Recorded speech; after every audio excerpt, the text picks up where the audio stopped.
Subscribe to our channel by clicking the subscribe button. Click the bell button and enjoy the latest uploads from our channel. The Big Idea with Brianne Depeche and Joni Greve programming note: James Holman is on vacation until Thursday, but we'll be delivering the daily 202 to your inboxes every day except Wednesday. We hope you're getting some downtime too during this July 4th week. It may still be a while before it becomes an official war, but there's no doubt President Trump has significantly turned up the heat on trade hostilities. What seemed to begin as a negotiating tactic for the author of The Art of the Deal is rapidly escalating into a full-blown standoff with all the world's major economies, and the possible ramifications could be very significant for the American economy, as well as Republican prospects in the midterm elections. Trump's rhetoric regarding tariffs has become increasingly more barbed in recent days. See his confident interview with Fox News' Maria Bartiromo on Sunday and his Twitter takedown last week of Harley-Davidson. And other countries are fighting back in what is amounting to an all-fronts battle with America's supposed allies and frenemies alike. Canada over the weekend imposed tariffs on $12.6 billion in U.S. goods in retaliation for U.S. levies on steel and aluminum. On Friday, China is set to slap levies on $34 billion in American goods like soybeans in response to a symmetrical imposition of tariffs by the United States on Chinese goods.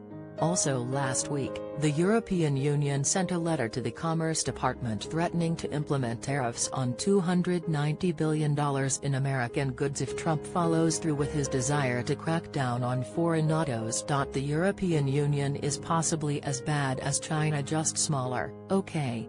It's terrible what they did to us, Trump told Bartiromo. They send a Mercedes in, we can't send our cars in. Look what they do to our farmers. They don't want our farm products. Now, in all fairness, they have their farmers. So they want to protect their farmers. But we don't protect ours and they protect theirs. New The EU sent a scathing letter to Trump's Commerce Department Friday threatening global retaliation on up to $290 billion of U.S. goods if Trump moves forward with the auto #tariffs. Here's an excerpt from the 11-page letter WAPO has obtained and was first reported by @ftpic.twitter.com/joxnainks, Heather Long by Heather Long, July 1, 2018. On top of that, Trump seemed open to reconsidering the terms of U.S. membership in the World Trade Organization, according to a leaked draft of an administration bill that several Trump aides, minus hardliner Peter Navarro, warned would go nowhere. Trump is especially upset at how the WTO treats China, according to a person familiar with the president's thinking who was not authorized to speak publicly.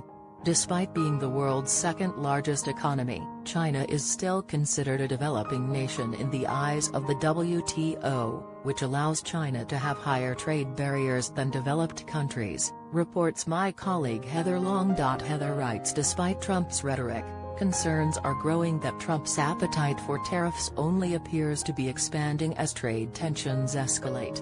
Many who argued that Trump was just threatening tariffs as a negotiating tactic and would never let the skirmish intensify are now saying they may have miscalculated.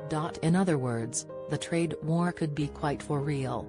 Trump has often bragged about the strength of the stock market and the U.S. economy, and he seems unconcerned his trade maneuvering will dent the numbers or jeopardize his party in the midterm elections, even though the tariffs could significantly impact voters in states Trump won in 2016. This may be the greatest economy we've ever had.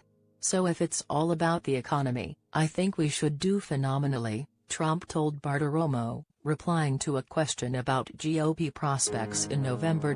And this morning the economy is doing perhaps better than ever before, and that's prior to fixing some of the worst and most unfair trade deals ever made by any country. In any event, they are coming along very well. Most countries agree that they must be changed, but nobody ever asked. Donald J. Trump at Real Donald Trump, July 3, 2018. The trade offensive is all the more head-scratching considering those with whom Trump is ramping up economic hostilities, allies in Europe and Canada who Trump will meet next week as part of the NATO summit in Brussels. But presidential spokeswoman Sarah Huckabee Sanders delivered what could be termed an interesting response to the heightened trade hostilities in a news conference with reporters yesterday at the White House. Sanders said that the United States had to respond because Canada had taken advantage of American niceness. "We've been very nice to